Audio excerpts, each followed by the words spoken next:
ఈరోజు మన ధ్యాన అంశము యెషయా గ్రంథము 63వ అధ్యాయము 10వ వచనము. యెషయా గ్రంథము 63వ అధ్యాయము 10వ వచనం. అయినను వారు తిరుగుబాటు చేసి ఆయన పరిశుద్ధాత్మను దుఃఖింపచేయగా ఆయన వారికి విరోధి ఆయను, తానే వారితో యుద్ధము చేసెను అని ఉంది. మరోసారి చదువుతున్నా. అయినను వారు తిరుగుబాటు చేసి ఆయన పరిశుద్ధాత్మను దుఃఖింపచేయగా ఆయన వారికి విరోధి ఆయను, తానే వారితో యుద్ధము చేశాను అని ఉంది. వీళ్ళట దేవుని మీద తిరుగుబాటు చేసే మనుషులంట. జాగ్రత్తగా వినండి. దేవుని మీద అంటే పరిశుద్ధాత్మ మీద తిరుగుబాటు చేశారంట. ఎంత భయంకరమైన విషయమో ఒకసారి ఆలోచన చేస్తే, దేవుని ఆత్మ మీద వీళ్ళు తిరుగుబాటు చేసి దేవుని ఆత్మను వీళ్ళు దుఃఖింపజేశారంట. అప్పుడు పరిశుద్ధాత్ముడు వీళ్ళకి విరోధి అయిపోయి వారితో యుద్ధం చేశాడంట. దేవునితో యుద్ధం చేసి ఎవరైనా నెగ్గగలరా? మనుష్యులతోనే యుద్ధం చేసి నెగ్గడం చాలా కష్టం. మనకంటే వాళ్ళు బలవంతులైతే, మనకంటే వాళ్ళు కొంచెం శక్తిమంతులైతే మనం గెలవలేము. అలాంటిది దేవునితో యుద్ధం ఎవరైనా చేయగలమా అంటే, ఇదిగో చేస్తున్నారు కదా, చేశారట వాళ్ళు. దేవుడే వారితో యుద్ధం చేయాల్సిన పరిస్థితి తెచ్చుకున్నారంట వాళ్ళు. ఎవరు అంటే, దేవునికి విరోధమైనటువంటి కార్యాలు చేసి దేవుణ్ణే దుఃఖింపచేశారంట వాళ్ళు. దేవుణ్ణి ఆయాసపరిచారంట వాళ్ళు. దేవుడే వీళ్ళని చూసి ఎంతకాలం నేను వీళ్ళని ఓర్చుకోవాలి అని చెప్పి చాలా బాధపడేటట్లు, ఆయనే దుఃఖపడేటట్లుగా వారి ప్రవర్తన ఉంది అని ఇక్కడ రాయబడి ఉంది. ఇప్పుడు దేవుడు ఏ ఏ సందర్భాలలో ఆయన దుఃఖిస్తారు మనల్ని చూసి, ఏ సందర్భాలలో ఆయన బాధపడతారని మనం చూసినప్పుడు, వారు అరణ్యములో సణిగి సంహారకుల చేత నశించిపోయారు. వారు సణిగినప్పుడు దేవునికి చాలా బాధ అనిపించింది. 1 కొరింథీయులకు రాసిన పత్రిక 10వ అధ్యాయము 9-10 వచనాలను చదువుతున్నాను నేను. సణగకుడి, వారిలో కొందరు సణిగి సంహారకుల చేత నశించిరి. ఈ సంగతులు దృష్టాంతములుగా వారికి సంభవించి యుగాంతమందు మనకి బుద్ధి కలుగుటకై వ్రాయబడెను అని రాయబడి ఉంది. మీరు సణగొద్దు. సణిగి వాళ్ళలో చాలామంది సంహారకుల చేత నశించిపోయారు. ఈ విషయాలు మీకు ఎందుకు చెప్పాల్సి వస్తుంది అని అంటే, అవి ఎక్కడో సంఖ్యాకాండంలో ఉన్న సంగతులు కొరింథీయులకు రాసిన పత్రికలో ఎందుకు మీకు ఆ సంగతులు చెప్పాల్సి వస్తుంది అంటే, మీకు బుద్ధి కలగాలని నేను చెప్తున్నాను అన్నాడు ఆయన. ఎవరు చెప్పారు ఈ మాటలు? పౌలు. మీకు బుద్ధి రావాలని ఈ మాటలు చెప్తున్నాను. ఏ మాటలు అంటే, వారు దేవుడిని దుఃఖపరిచారు, వాళ్ళు దేవుడిని ఆయాసపరిచారు. దేవుడే వాళ్ళకి విరోధి అయిపోయి వాళ్ళతో యుద్ధం చేయాల్సిన పరిస్థితి వాళ్ళు తెచ్చుకున్నారు. అప్పుడు ఆయన యుద్ధంలో అనేకమైన సాధనాలు ఉంటాయి. దేవుడు చాలా సైన్యములకు అధిపతి. ఆయన సైన్యంలో ప్రకృతే ఒక భాగంగా ఉంటుంది. నక్షత్రాలు ఆయన సైన్యంలో ఒక భాగము. అగ్ని రథాలు, అగ్ని గుర్రాలు ఆయన సైన్యంలో ఒక భాగము. ఒకసారి ఎలీషాను కొంతమంది బాలురు ఏడిపిస్తూ ఉన్నారు.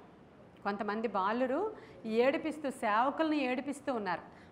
వెనకాల పడి బోడివాడ బోడివాడ బోడివాడ అని తిడుతున్నారు. అంటే క్రిటిసైజ్ చేస్తున్నారు. లేకపోతే ఏదో వాళ్ళందరూ కూడా నీ బాస్ అయితే ఎలా అయితే ఎక్కి వెళ్ళిపోయాడో మీ నాయకుడు, మీ మాస్టర్, నువ్వు కూడా అలా ఎక్కిపో ఎక్కిపో ఎక్కిపో, బోడివాడ బోడివాడ అని తిడుతున్నారు. వాళ్ళకి దేవుడు అంటే సరిగ్గా తెలియదు. విగ్రహారాధన ఎక్కువైపోయినటువంటి ప్లేస్ నుంచి వాళ్ళు వచ్చారు. వాళ్ళందరూ అలా అంటున్నప్పుడు దేవుడు ఊరుకున్నాడా? ఆయన సైన్యంలో భాగం ఉంది. ఆయన ఎవరిని పంపించాడు? ఎలుగుబంట్లను పంపించాడు. ఎలుగుబంట్లు వచ్చి వీళ్ళతో యుద్ధం చేశాయి. అప్పుడు వీళ్ళ నెగ్గగలరా? ఎలుగుబంట్లతో యుద్ధం చేసి వాళ్ళు బాలురు అని రాయబడి ఉంది. బాలురు అంటే మరి 7 సంవత్సరాలు 6 సంవత్సరాలు అలా తీసుకోకండి. 25 ఏళ్ళు 30 ఏళ్ళు వచ్చే వరకు కూడా ఆ రోజుల్లో బాలురుగానే లెక్క ఉంది. అక్కడ మనం దావీదుని చూస్తాం, బాలుడు అంటారు. అక్కడ అలా మనకి సొలొమోను చూస్తాం మనం. సొలొమోను కూడా నేను బాలుడిని, ఇంకా చిన్నవాడిని, నేను ఇంకా అప్పుడే నేను సింహాసనం మీద కూర్చోలేను అంటాడు. వాళ్ళందరూ 20+ వాళ్ళే. కాకపోతే అప్పటికి ఇంకా చిన్నవాళ్ళు. ఇప్పుడు మనకి ఇస్సాకు పెళ్లి చేసుకునేటప్పటికి ఆయనకి 40 సంవత్సరాలు. ఆయన పెద్దోడు అనమాట అక్కడ. కాబట్టి మీరు 6 సంవత్సరాల పిల్లలు 7 సంవత్సరాల పిల్లలు అనుకోకండి. బాగా వయసు వచ్చిన వాళ్ళే, జ్ఞానం ఉన్న వాళ్ళే. వాళ్ళు అక్కడ ఏలియాని ఏడిపిస్తూ ఏలియాతో మాట్లాడుతుంటే, ఆయన సేవకులను ఎవరైనా ఏమైనా అంటే ఆయన ఊరుకునేవాడు కానే కాదు. ఆయన యుద్ధం చేస్తాడంటే ఆయన డైరెక్ట్గా రాడు. మీకు కలిగే నష్టాలు ఆ విధంగా ఉంటాయి. ఆయన పంపించాడు. ఎవరిని పంపించాడంటే ఎలుగుబంట్లను పంపించాడు. వాళ్ళు వచ్చి, అంటే దేవుడే విరోధి అయిపోయాడు వాళ్ళకి. అవునా కదా? అసలు యాక్చువల్గా కాపాడాల్సినటువంటి దేవుడు అక్కడ విరోధి అయ్యాడు. అక్కడ ఆయన్ని ఏడిపించారు. ఎవరిని ఏడిపిస్తున్నారు? ఇక్కడ ఎలీషాని ఏడిపిస్తున్నాం అనుకున్నారు వాళ్ళు. ఎలీషాని బాధ పెడుతున్నాం అనుకున్నారు వాళ్ళు. కాదు, దేవుణ్ణి బాధ పెడుతున్నారు. అక్కడ ఆయన వాళ్ళకి శత్రువు అయినప్పుడు అక్కడ వాళ్ళు పడి చచ్చిపోయారని రాయబడి ఉంది. ఈరోజు పరిశుద్ధాత్మను మనము దుఃఖింప చేయకుండా ఆయనని ఆనందింప చేయడానికి ఏం చేయాలి అనేది ఈరోజు సబ్జెక్ట్. పరిశుద్ధాత్మ దేవుని మేము దుఃఖింప చేయకుండా ఆయన ఆనందించేటట్లు చేయాలంటే మేమేం చేయాలండి అనేది ఈరోజు వర్తమానం మాట్లాడుకుంటున్నాం మనం. ఇప్పుడు ఈ విషయాలన్నీ కొరింథీయులకు రాసిన పత్రికలో ఉన్న ఈ విషయాల్ని పౌలు మనకెందుకు చెప్తున్నారంటే యుగాంతమందు మీకు బుద్ధి కలగడానికి చెప్తున్నాను అన్నారు. ఇప్పుడు మనకి ఇలా చెప్పగానే మనకి బుద్ధి వచ్చిందా లేదా? బుద్ధి రాగానే మనం ఏం చేయాలి? తండ్రి దగ్గరికి వెళ్ళాలి. ఇప్పుడు లూకాసు వార్త 15వ అధ్యాయంలో తప్పిపోయిన ఒక కుమారుడు ఉంటాడు. వాడికట బుద్ధి రాగా అని రాయబడి ఉంటుంది. అవునా?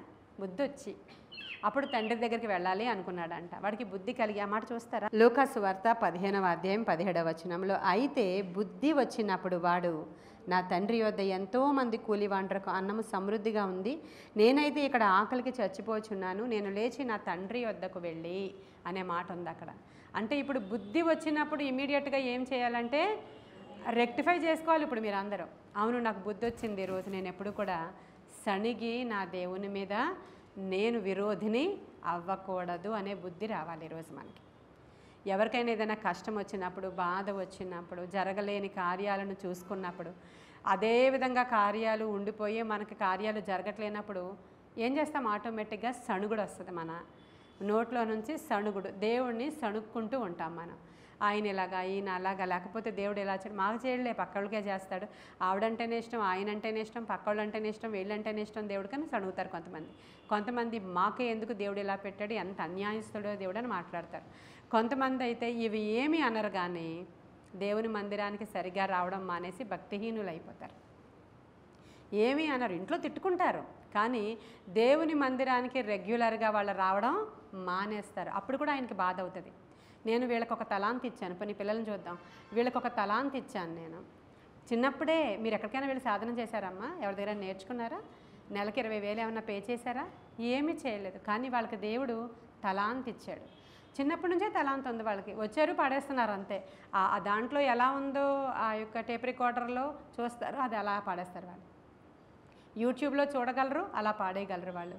వీళ్ళు ఎంతసేపు అయినా పాడేయగలరు, వాళ్ళకి మధ్యలో బ్రేక్లు అక్కర్లేదు. అవునా కదా? ఎందుకని అంతటి దేవుడు అలాంటి తలాంతుని ఎన్ని పాటలైనా పాడేయగలరు, ఎన్ని గంటలైనా పాడేయగలరు.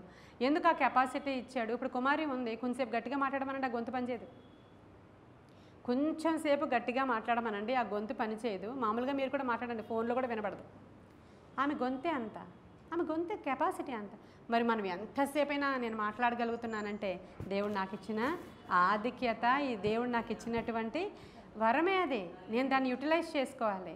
ఎంతసేపైనా నేను వాక్యం చెప్పి మాట్లాడి, మీతో ఫోన్లో మాట్లాడి ఎంతసేపు మాట్లాడేస్తాను ఇక్కడ నేను. ఈ పిల్లలు అలాగే మాట్లాడగలరు.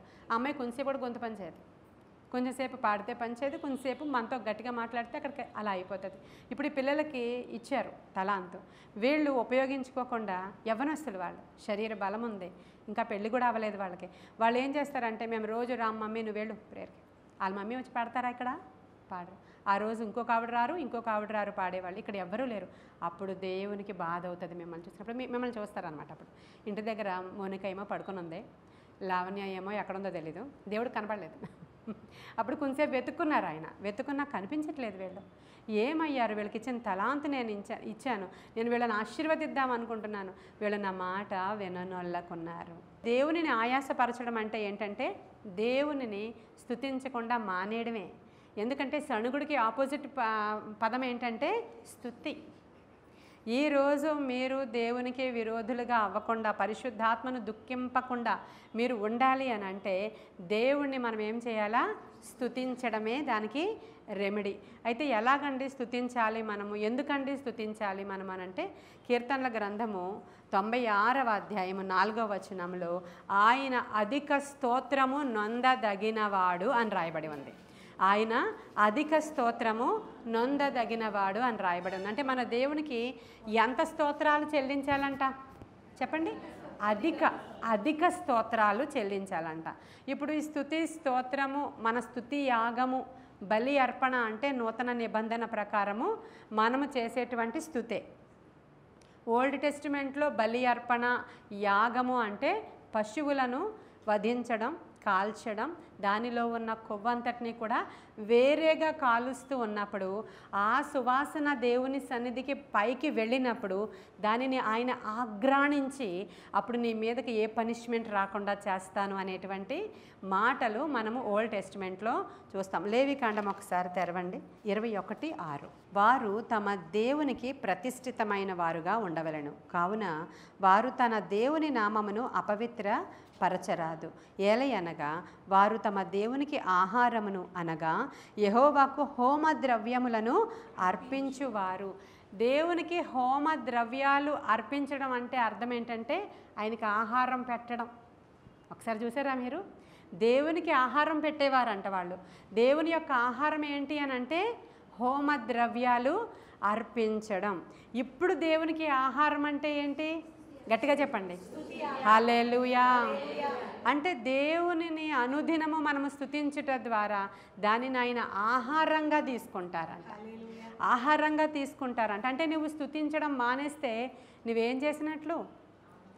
దేవునికి అసలు ఆహారం పెట్టడం మానేసినట్లు. అంత పెద్ద, అది చాలా పెద్ద తప్పని మీకు తెలియదు. అది స్తుతించడానికి బదులుగా మీరు ఏం చేస్తారు? సణుగుతారు. స్తుతించడానికి బదులుగా ఏం చేస్తారు? మౌనముగా ఉంటారు. మౌనంగా ఉండేవాళ్ళు ఎవరని చెప్పింది బైబిలు? మృతులు, చచ్చిపోయిన వాళ్ళు మాట్లాడరు కదా.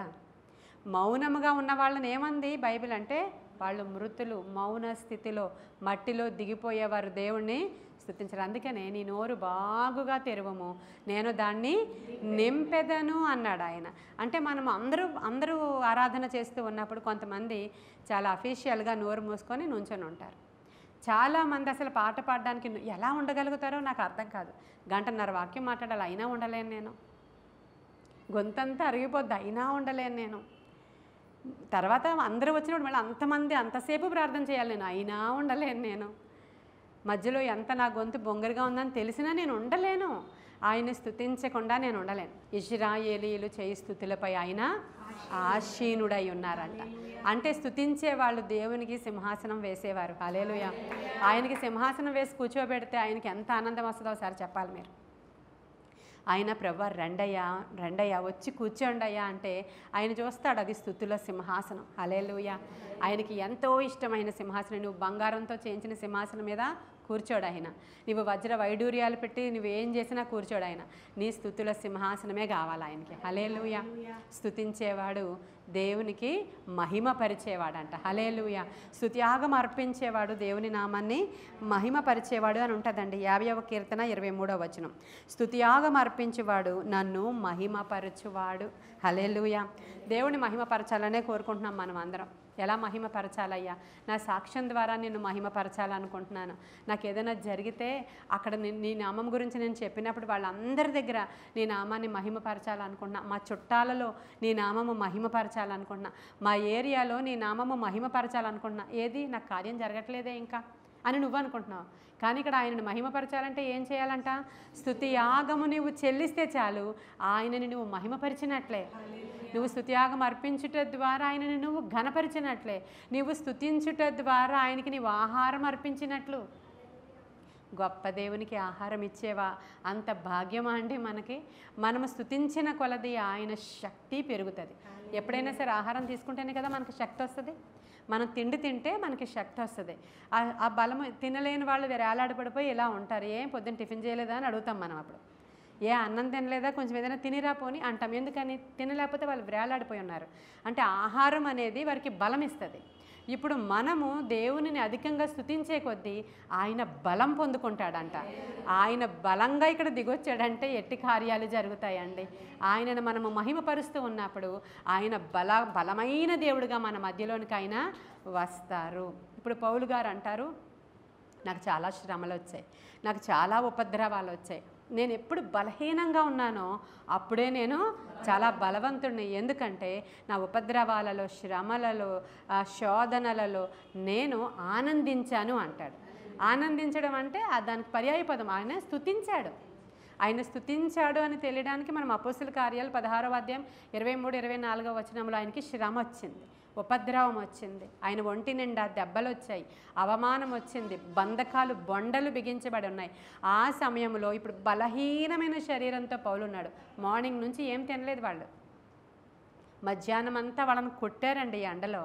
మధ్యాహ్నం అంతా తీర్పులు, అక్కడ చాలా గొడవలు, అవమానం జరిగి వీడికి ఇలా కాదని చెప్పి ఈవినింగ్ కల్లా తీసుకెళ్ళి సెల్లో వేశారు.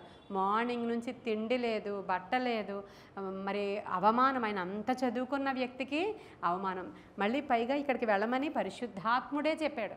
ఆసియా వెళ్లకుండా మాసిదోనియా వెళ్ళమని చెప్పినప్పుడే వచ్చింది ఈ ప్రాబ్లం. అక్కడ మాసిదోనియాలోనే వచ్చింది ఈ ప్రాబ్లం. అప్పుడు ఆయన ఏమనాలి, నేను అక్కడికి వెళతానంటే ఒప్పుకున్నావా, ఇదిగో ఇదేనా ఇవి నాకు ఇచ్చింది అని సనగాలి. యాక్చువల్గా ఇదేనా పాస్టమ్మ గారు ఉండిపోమన్నారు, ఇదేనా జరిగింది నాకు, అది వద్దన్నారు పాస్టమ్మ గారు, అటు వెళ్ళొద్దన్నారు. అక్కడికి జాబ్కి వెళ్ళొద్దని చెప్పాను నిఖిల్కి. నేను ఎక్కడికి వెళ్తానన్నావు నిఖిల్ అప్పుడు జాబ్కి? ఢిల్లీయా, హైదరాబాద్ అసలు వెళ్ళొద్దు అని చెప్పాను. 2 నెలలు జాబ్ లేకుండా ఉన్నప్పుడట మొదటిసారి భయం వేసిందంట నిఖిల్కి. అప్పటి వరకు మన యొక్క చర్చ్లో వాగ్దానాలు ఇస్తున్నప్పుడు ఆయనకు వచ్చిన వాగ్దానం ఏంటంటే భయపడొద్దు అని వచ్చిందంట. నేను దేనికి అసలు భయపడను కదా, నాకెందుకు వచ్చింది ఇది అనుకున్నాడంట. 4 నెలలు గడిచేసరికి పాతది విడిచిపెట్టాడు ఉద్యోగం, ఇప్పుడు న్యూది రావట్లేదు. హైదరాబాద్లో ఉంది ఆపర్చునిటీ, ఢిల్లీలో ఉంది ఆపర్చునిటీ అంటే వెళ్ళొద్దన్నాను నేను కాదు, దేవుని ఆత్మ గైడెన్స్, వెళ్ళొద్దమ్మా ఎక్కడికి వెళ్ళొద్దని చెప్పాను. అప్పుడు మొదటిసారి భయం వేసి వణుకొచ్చేస్తుందంట. ఆగిపోయింది, 3 నెలలు అయిపోయింది, పాత జాబ్ పోయింది, అక్కడికి వెళ్ళొద్దంటున్నారు, న్యూ జాబ్ నాకు ఇక్కడికి రాకపోతే నా పరిస్థితి ఏంటి అని చెప్పి అప్పుడు ఆ కొటేషన్ గుర్తొచ్చేలా చూసుకున్నాడంట. అవును, నాకు కూడా భయం వస్తుందని తెలిసింది అప్పుడు. మనకు దేవుడు ఊరికనే మాట్లాడతాడా? ఆయన వట్టివాడా? ఒకసారి ఆలోచన చేయండి. ఒక్క మాట ప్రభు నీతో మాట్లాడాడంటే ఆయన నీ ప్రతి పరిస్థితికి చాలినవాడు ఆయన. అప్పుడు నేను భయపడట్లేదు ప్రభా, నువ్వు ఈ వాగ్దానం ఇచ్చినప్పుడు నాకేం భయం కలుగుతుంది, మామూలుగానే దేని గురించి నాకు భయం లేదు అనుకున్న నేను ఈరోజు దేనికి భయపడుతున్నానో నాకు తెలిసిందయ్యా అనుకొని ప్రార్థన చేయడం మొదలుపెట్టిన అదే నెలలో 3 ఆపర్చునిటీస్ ఒకేసారి కనుకొనొచ్చు. హల్లెలూయా. అప్పుడు మళ్ళీ నాకు ఆప్షన్ ఇచ్చి దేంట్లో జాయిన్ అవ్వమంటారా అని అడిగి దాంట్లోనికి పిల్లలు వెళుతూ ఉన్నారు. అద్భుతమైనటువంటి సాక్ష్యాలు ఇవి. యవనస్తులైన బిడ్డల కొరకు అద్భుతమైన సాక్ష్యాలు ఇవి. కాబట్టి అంటే పరిశుద్ధాత్మను వాళ్ళు దుఃఖపరచట్లేదు, పరిశుద్ధాత్మతో నడుస్తున్నారు వాళ్ళు, పరిశుద్ధాత్మను ఆనందింపచేస్తున్నారు వాళ్ళు. స్తుతించేటప్పుడు అల్లా కూడా దేవుని యొక్క శక్తి మనకి పెరుగుతుంది. ఇప్పుడు వాళ్ళు చాలా బాధలో ఉన్నారు. ఎవరు? పౌలు శీలలు బాధలో ఉన్నప్పుడు ఇప్పుడు దేవుణ్ణి ఆనందింప చేయడం మొదలుపెట్టారండి వాళ్ళు. దేవుడు వీళ్ళని ఆనందింప చెయ్యాలా? కొంచెం నవ్వు అని మనం చెప్పాలి, దెబ్బలు తగిలితే. అవును కదా, తల్లిదండ్రులు చెప్పాలి వచ్చి, ఏం పర్లేదులే, తగ్గిపోద్దులే, కొంచెం నవ్వు, కొంచెం తినే అని చెప్పాలి మీరు. అలా కాకుండా నాకేం తగలేదు, అసలు నాకేం తగలేదు మమ్మీ, నేను బాగానే ఉన్నాను, తగ్గిపోద్దు కదా ఆయింట్మెంట్ రాసుకుంటే అన్నారనుకోండి పిల్లలు, నీకు ఎంత ఆనందం వచ్చేస్తుంది కదా. అంతే కదా, నాకేం అవ్వలేదు, నేను వచ్చేస్తాను డాడీ, అసలు నాకు నీరసమే లేదు, నాకేమీ అవ్వలేదు, వచ్చేస్తాను ఈరోజు. ఆ పౌలు ఏమంటున్నాడంటే నేను ఎప్పుడు బలహీనున్నామా, ఆ మాటలు కూడా చూస్తే బాగుంటుంది. 2వ కొరింథీయులకు రాసిన పత్రిక 12:10 చూద్దాం. నేనెప్పుడు బలహీనుడను అప్పుడే బలవంతుడను గనుక క్రీస్తు నిమిత్తము నాకు కలిగిన బలహీనతలలోను, నిందలలోను, ఇబ్బందులలోను, హింసలలోను, ఉపద్రవములలోను నేను సంతోషిస్తున్నాడంట ఆయన. హల్లెలూయా. ఈ సంతోషమే చెరసాలలో కూడా వచ్చింది. అపోస్తుల కార్యాలు 16వ అధ్యాయంలో సంతోషం వచ్చి వాళ్ళు ఏం చేస్తున్నారు, గట్టిగా కీర్తనలు పాడడం మొదలుపెట్టేశారు. అప్పుడు బలహీనత ఉంది కదా శరీరంలో, ఇప్పుడు సంతోషం వచ్చింది వాళ్ళకి. సణుగుడు రాలేదు కాబట్టి ప్రభువే వారి యందు ఆనందించి పరిశుద్ధాత్ముడు అక్కడ దిగొస్తే ఏం జరుగుతుందండి, భూమి కంపించింది. హల్లెలూయా. ఆ ఆనందంలో పరిశుద్ధాత్ముడు అక్కడికి వచ్చారు, ఆయన నిండుగా ఆనందిస్తున్నారు ప్రభువు కూడా. అప్పుడు వెంటనే అక్కడున్న భూమి షేక్ అయితే అక్కడ ఉన్నటువంటి చెరసాల సంఖ్యలు బ్రద్దలైపోయినాయి అంట. హల్లెలూయా. అప్పుడు ఎక్కడికక్కడ బ్రద్దలైపోయినాయి సంఖ్యలు. అప్పుడు అంటున్నారు, సహోదరులారా మీరేం భయపడకండి, ఎక్కడికక్కడ బ్రద్దలైపోయినా మేము ఎక్కడికి పారిపోం, ఏ గోడలు ఎక్కం, ఇక్కడే ఉంటాం, నువ్వు చంపేసుకోకు అంటే అస్తవ్యస్తంగా ఎక్కడ కూలిపోయినాయి అని అర్థం అక్కడ. కానీ ఇంకా సిటీలో చాలా డ్యామేజ్ జరిగిందని ఎక్కడా లేదు, అక్కడే జరిగింది. ఏ ఆస్తి నష్టం ప్రాణ నష్టం జరగలేదంట. అది ఏ ఇయర్లో జరిగిందో ఆ ఇయర్లో రీసెర్చ్ చేశారు. చేసినప్పుడు భూమి అక్కడ కంపించినప్పుడు ఏ ఆస్తి నష్టం కానీ ప్రాణ నష్టం కానీ అక్కడున్న సిటీలో ఆ మాసిదోనియాలో వచ్చిన భూకంపము ఆ రికార్డ్ స్కేల్ మీద చూస్తే ఎక్కడ ఏమీ అవ్వలేదంట. ఓన్లీ చెరసాల సంఖ్యలు త్రెంపబడ్డాయి. హల్లెలూయా. ఎందుకంటే బైబిల్ గ్రంథము చరిత్రలతో కూడిన ఆధారాలతో కూడినటువంటి గ్రంథం. హల్లెలూయా. అది కట్టుకథ ఎంత మాత్రం కూడా కానే కాదు. ఈరోజు చెప్పండి, ఇప్పుడు పరిశుద్ధాత్మను దుఃఖింపచేసేవారుగా మీరున్నారా? పరిశుద్ధాత్మను సంతోషింపజేసేవారిగా ఉన్నారా? మన యొక్క బాధల్లో, ఉపద్రవాల్లో, ఇరుకుల్లో, ఇబ్బందుల్లో 24 గంటలు ఏడుస్తూ కూర్చుంటే ఆయన సంతోషిస్తాడా? మీరు అనుకుంటున్నారు ఏడుస్తూ కూర్చుంటే దేవుడు కరిగిపోతాడేమోనని, మొహం ముడుచుకొని కూర్చుంటే దేవుడన్నా చూస్తాడేమోనని, ఇంకొంచెం మందిరానికి రావడం మానేస్తే ఏ అమ్మ రాలేదు, రా రా రా అని పిలిచే పాస్టర్ గారులు ఉంటారు చాలా సందర్భాలలో. నేనైతే ఎవరిని రమ్మని పిలవను. మీరు మానేశారు అనుకోండి, ఎందుకు మానేశారో ప్రేయర్ వారియర్స్ కనుక్కోమంట. వాళ్ళు ఏదో చెప్తారు, అది నాకు జెన్యూన్గా అనిపిస్తే సరే అని 2 వారాలు చూస్తాం. తర్వాత 3వ వారం కూడా ఏదో మూతి ముడుచుకున్నారని తెలిసిందా మరొక ఫోన్ వాళ్ళకి వెళ్ళదు. ఎందుకంటే వాళ్ళు మూతి ముడుచుకున్నది దేవుని మీద తప్ప మనుషుల మీద కానే కాదు. వారికి బుద్ధి వచ్చినప్పుడు వారు తిరిగి రావడమే. వారికి బుద్ధి వచ్చినప్పుడు వారు తిరిగి వచ్చినప్పుడు సంతోషంగా తండ్రి ఎలా చేర్చుకుంటాడో నేను కూడా అలా చేర్చుకుంటాను వాళ్ళని. హల్లెలూయా. ఇవి జరిగాయా లేదా? జరుగుతాయి ఇలాంటి కార్యాలు. అంతే తప్ప మళ్ళీ మళ్ళీ వెళ్ళి రండి రండి రండి అని పిలిచేటువంటి విధానము అసలు అది మంచిది కాదు. అలాగ దేవుడు పిలుస్తారేమో అని మూతి ముడుచుకొని కూర్చొని ఉంటారు కొంతమంది, కార్యాలు జరగలేదని. ఎవరి మీద కోపం అంట వాళ్ళకి? దేవుని మీద కోపం అంట. అది జరిగేది కాదు. కానీ నీవు నిత్యము స్తుతించినప్పుడు ఆయనకి నీవు ఆహారం ఇచ్చినట్లుగా లెక్క. ఎందుకంటే ఓల్డ్ టెస్టిమెంట్లో ధూపద్రవ్యాలు ఈక్వల్ టు ఈ దినాలలో స్తుతి. చూపించాను మీకు ఇప్పుడు. ధూపద్రవ్యాలు అంటే ఆయనకి ఆహారము అని రాయబడి ఉంది లేవి కాండంలో. ఇప్పుడు ధూపద్రవ్యాలు అంటే స్తుతి. ఇప్పుడు ధూపద్రవ్య నైవేద్యము అంటే నీ యొక్క పెదవులు, ఎడ్లకు బదులుగా నీ పెదవులు. స్తుతించే నీవు ఎంత విలువైన దానవు దేవుడికి.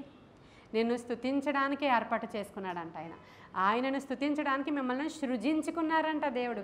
హల్లెలూయా. ఆయన స్తుతించడానికి మిమ్మల్ని సృజించుకున్నారంట దేవుడు. నీవు సృజించబడిందే స్తుతించడానికి. ఓన్లీ సింగర్సే కాదు, మనం అందరం కూడా సృజించబడినది స్తుతించడానికి. కానీ ఎవరి తలాంతులు వాళ్ళు వాడినప్పుడు వాళ్ళని ఎదుగు అలా బ్లెస్ చేస్తూ ఉంటాడు ఆయన. నీకేం కెపాసిటీ ఇచ్చాడో అదే చేయి. నువ్వు ఇక్కడికి వచ్చి కూర్చోవడం ద్వారా అయ్యో మేము వెళ్ళకపోతే పాస్టమ్ గారు ఈరోజు ఎవరూ వెళ్ళలేదని ఆవిడ డిసప్పాయింట్ అవుతారేమో అని వచ్చేవనుకో, అది కూడా దేవునికి మహిమే. అది కూడా నేనేం పాడను, నేనేమి ప్రార్థన చేయను, వెళ్ళి కూర్చోవడమే కదా. ఈ మధ్యలో ప్రార్థన కూడా నాకేమి ఇవ్వట్లేదు దేవుడా నువ్వు మానేసావనుకో, అలా కూడా ఉన్నారు కొంతమంది. కాదు, నేను వెళ్ళాలి నా దేవుని మందిరానికి. నేను ఇదిగో 30 దినాల ప్రార్థనలకు పిలుపు వచ్చింది సంఘం నుంచి, నేను వెళ్ళాలి అని వచ్చేవనుకో, అది నేను చూడక్కర్లా, నాకు అనవసరం. ఇందాకే చెప్పాను కదా, ఫోన్లు కూడా రావు నా దగ్గర నుంచి మీకు. అంతే, ఒక్కొక్క సేవకుడిది ఒక్కొక్క లాంటి నైజము. వాళ్ళు ఇంక కొంతమంది సేవకులు అసలు విడిచిపెట్టరు పాపం, వెళతారు అమ్మ రండమ్మ మానకండమ్మ పాపం వాళ్ళు తగ్గించుకుని. నేను అలాని గర్వంతో చేయట్లేదు, కానీ నాకు వాళ్ళ మెంటాలిటీ అర్థమైపోద్ది. నిష్కారణంగా మూతులు ముడుచుకునే వారితో నేనేమీ మాట్లాడిన ఎప్పుడు కూడా. నిష్కారణంగా రాలేని వాళ్ళని ఎప్పుడు కూడా బ్రతిమలాడిన యొక్క చరిత్రలు మనకి ఉండవు. ఎందుకనంటే మనము సృష్టికర్త మీద మూతి ముడుచుకోవడానికి ఏ పాటి వారము అక్కడే మనకు అర్థమైపోతుంది ఎంత గర్విష్ఠులో వాళ్ళు. కాబట్టి మనం ఈరోజు అటువంటి వారముగా ఉండొద్దు. పరిశుద్ధాత్మను పరిచే వారముగా ఉండొద్దు. పరిశుద్ధాత్మను ఆనందింపచేసే వారముగా ఉంటే అద్భుతమైనటువంటి కార్యాలు మన జీవితంలో జరిగిస్తాడు. అంటే బలం పొందుకుంటాడు ఆయన. బలము పొందుకున్నప్పుడు బలముతో దిగొస్తాడు ఆయన. అప్పుడు అక్కడ చెరసాల సంఖ్యలు తెగిపోయినట్లు మీ జీవితంలో ఉన్న సంఖ్యలు తెగిపోవాలంటే కేవలము స్తుతే. ఎప్పటి నుంచి ఎప్పటి వరకు దేవుని స్తుతించాలంట? తెరవండి కీర్తనల గ్రంథము 113వ అధ్యాయము 3వ వచనం. సూర్యోదయము మొదలుకొని సూర్యాస్తమయము వరకు యెహోవా నామము. ఇప్పుడు మీరు ఎప్పటి నుంచి ఎప్పటి వరకు స్తుతించాలంటండి? లేచిన దగ్గర నుంచి సూర్యాస్తమయం వరకు మీరు ఏం చేయాలా? స్తుతియాగం చెల్లించేటువంటి సమయము. మనం ఏమనుకుంటామంటే కేవలం మందిరంలోనికి వస్తేనే, ఇక్కడ కూర్చుంటేనే ఇదే స్తుతి అనుకుంటున్నాం. ప్రతి విషయానికి దేవుణ్ణి స్తుతించవచ్చు. కూర్చున్నా స్తుతించవచ్చు, నిలవబడినా స్తుతించవచ్చు, నడిచినా స్తుతించవచ్చు, పని చేసుకుంటున్నా. ఇదిగోండి నాకు ఎక్కడండి ఇంట్లో వచ్చేసి గొడ్డు చేవ చేసి చేసి చేసి ఇలా పరిగెత్తుకొచ్చానమ్మా, నాకు అస్సలు తీరిక లేదని చెప్తున్నావా? నువ్వు తోమేటప్పుడు, నువ్వు తుడిచేటప్పుడు, నీవు అసలు నడిచేటప్పుడు అక్కడ అననుకూల పరిస్థితులు నీ ఇంట్లో ఉన్నప్పుడు, ఇందాక ఎలిజబెత్ గారు ప్రార్థన చేసినప్పుడు ఒక మాట చెప్పారు, కేవలం ఫోన్ పట్టుకున్నప్పుడు తప్ప మిగతాటప్పుడు అంతా స్తుతించవచ్చు కదండి. కాదా అవునా? ఫోన్ పట్టుకున్నప్పుడు మరి ఫోన్లోది చూడాలి కదా, నువ్వు ఎలా స్తుతిస్తావు? ఫోన్ పట్టుకున్నావు అంటేనే ఏదో చూస్తున్నావు కదా నువ్వు, మరి చూస్తూ కూడా స్తుతిస్తావా? కాబట్టి ఎవరు ఏం చూస్తారో ఫోన్లో, క్రికెట్ చూసేవాళ్ళు క్రికెట్ చూసినప్పుడు స్తోత్రం స్తోత్రం అని చూడలేరు కదా, అప్పుడు తప్ప. మిగతాటప్పుడు అంతా స్తుతించడానికి మనకి వీలవుతుంది. ఈరోజు మనం తెలుసుకుంటున్న సత్యం అది. అంటే ఎక్కువసేపు దాంతో గడపద్దు. అధికముగా దేవుని ఎప్పుడు స్తుతిస్తావో నీ భవిష్యత్తు ముందు బంగారు బాట వేయబడతాడు, మార్గాలు తెరవబడతాయి. నీ ప్రవర్తన అంతటి అందు ఆయన అధికారానికి నువ్వు ఎప్పుడైతే ఒప్పుకొని ఆయనను స్తుతించి ఘనపరుస్తావో అప్పుడు ఆయన నీ ముందర త్రోవలను సరళం చేసి నీ ఉద్దేశాలు నెరవేరుస్తాడంట. నీ ఉద్దేశం ఏంటి? మంచి జాబ్ రావాలి మా పిల్లలకి, మంచిగా మా పిల్లలు సెటిల్ అవ్వాలి, మంచిగా మా బిడ్డలకి వివాహాలు అవ్వాలి. ఇవి నీ ఉద్దేశాలు. నీ ఉద్దేశాలు స్థిరపరచబడాలంటే నువ్వు ఫోన్లో చాటింగ్లోనూ ఇంకోటో ప్రస్తుతం సమయం వ్యర్థం చేస్తే ఏకైక సాధనం ఫోనే.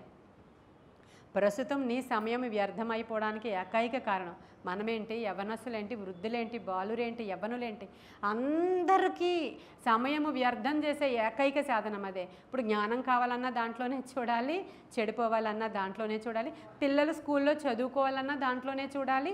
మరి యవ్వనస్తులైన వాళ్ళు ల్యాప్టాప్లు పట్టుకుని ఎక్కడికి వెళ్ళినా మెళ్ళో అది తరిగించుకొని అలా తిరుగుతూనే ఉండాలి. ఇదివరకు మూర్ఛ రోగులకు ఒక బెళ్ళ ఉండేది,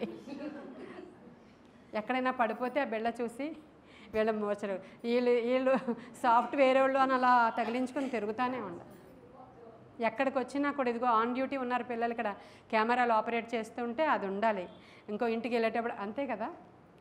అప్పుడు మనకి ఏం సూచన అంటే, ఓహో వీళ్ళు సాఫ్ట్వేర్ వాళ్ళు, తగిలించుకోకపోతే అవదది. అదనమాట. అంటే దేవుని స్తుతించడానికి మాట్లాడుకుంటున్నాం ఈరోజు మనం. సూర్యోదయం మొదలుకొని సూర్యాస్తమయం వరకు ఆయన నామము స్తుతి నొందదగినది. టైం లిమిట్ ఏమీ లేదు నీకు. నీవు పడుకుని నిద్రపోతూ ఉన్నా కూడా నీ ఆత్మలో స్తుతి యాగం వస్తూనే ఉంటుంది అనుక్షణం. ఎందుకంటే పరిశుద్ధాత్ముడు నీలో నుండి ప్రార్థన చేస్తూ ఉంటాడు. యుక్తముగా ఎలాగూ ప్రార్థన చేయవలనో కూడా నేర్పిస్తాడు నీకు. ఆయన మూల్గులతో మొర్ర పెడతాడు నీలో నుంచి. కాబట్టి అలాగ ఆయనతో కలిసి నడిస్తే ఇది జరుగుతుంది. పరిశుద్ధాత్మను దుఃఖపరచలేదనుకో నువ్వు ఫ్రెండ్స్, ఇంకా ఆయన నీవు స్నేహితులు. నేను మిమ్మల్ని దాసులను పిలువక అలానే అస్తమాను ఈయన్ని స్తుతిస్తూనే ఉండాలంట, పొగుడుతూనే ఉండాలంట, మా పాస్టమ్మ గారిని పొగుడుతూనే ఉండాలంట, మా దేవుడిని ఇది ఎక్కడ గోలా అని అనుకోకుండా ఆయన్ని స్తుతియాగం అలాంటి స్థుతి కాదు ఆయనకి కావాల్సింది, ఫ్రెండ్షిప్ అన్నమాట. అందుకనే మీరు దాసులు కాదు, నన్నేమి అలా స్తుతించడానికి మిమ్మల్ని డబ్బులు ఇచ్చి నేను పెట్టుకోలేదు సుమా.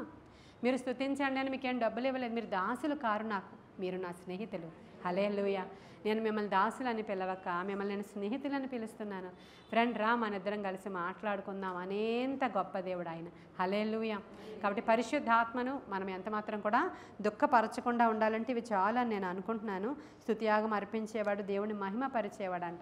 ఆయన అధిక స్తోత్రము నొందదగినవాడంట. ప్రభు అన్నాడు, చాలా పాటలు పాడేస్తున్నారు వీళ్ళు, కానీ వీళ్ళు పెదవులతో నన్ను మహిమపరుస్తున్నారు, వారి హృదయాలు దూరంగా ఉన్నాయి. మార్కు సువార్త 15వ అధ్యాయము 9వ వచనంలో చెప్పాడు ఆయన, ఈ ప్రజలు తమ పెదవులతో వాళ్ళని ఆరాధిస్తున్నారు కానీ వాళ్ళ హృదయాలు చాలా దూరంగా ఉన్నాయి అన్నాడు.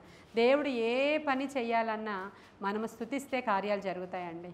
మనకి భూమి శూన్యంగా నిరాకారంగా ఉన్నప్పుడు యోబు గ్రంథం 38వ అధ్యాయంలో అక్కడ దేవదూతలు అందరూ వచ్చారు. దేనికోసమో తెలుసా? స్టోన్ ఇనాగరేషన్ ఫంక్షన్ జరుగుతుంది. మూల రాయి పెట్టే ఫంక్షన్. మూల రాయి వేస్తాడు దేవుడు భూమికి. పునాది దగ్గర మూల రాయి పెట్టేటప్పుడు ఎవరు వచ్చారు? మనుషులు లేరు అప్పుడు.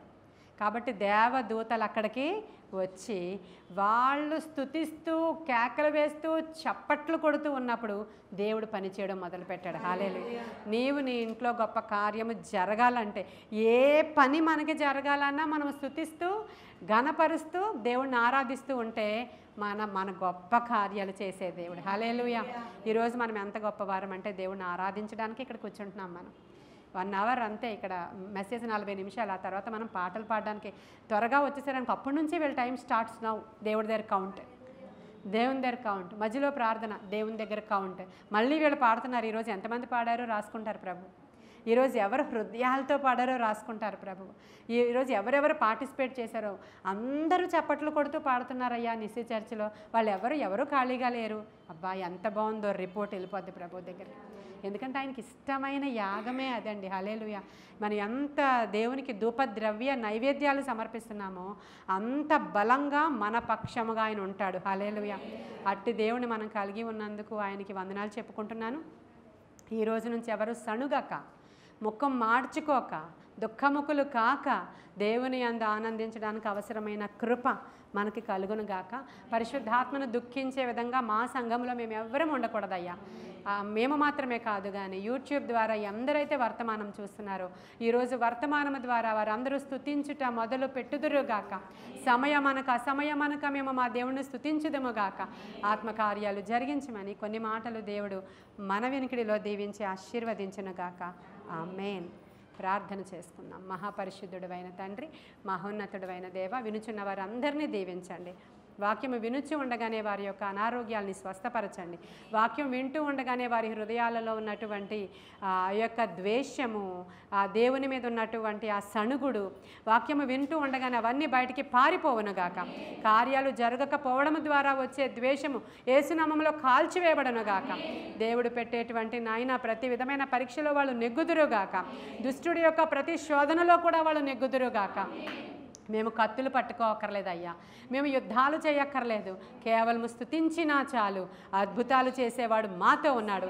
నాయన యెహోషాపాతు యుద్ధానికి వెళ్ళినప్పుడు వారు స్తుతిస్తూ ఉండగానే అద్భుతాలు జరిగాయి.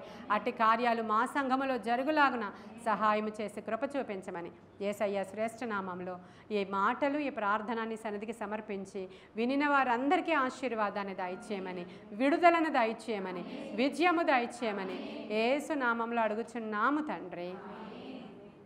God bless you.